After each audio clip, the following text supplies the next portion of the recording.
Gagawin ba niyo yung foot thing rin tulad kasi? Ginawa niya nga eh. Yung gano'n. Yung turn. Yung twirl. Oh my God! Hindi pala. Wala pa. With the eyes. Where's the skirt? Dude, where's the skirt? Wala talaga skirt, sadly. We get to see his crotch. Where did the scepter go? Sige. Hindi Hulaan mo where the scepter went. Ay! Hulaan mo saan pumunta. So wait, so pag hinuhugot ang scepter? Hulaan.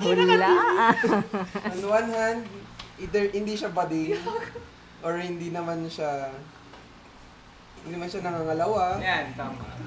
Sailor soldier lang siya.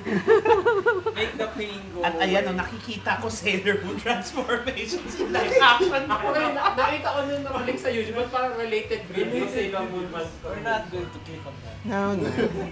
No. Not right now. Not in my weakened state. Ako mamaya dumugo yung ilong ko dito. At makita mo naman si Sailor Venus. Wicked state talaga. Tingin sa kawalan, blonde ka na.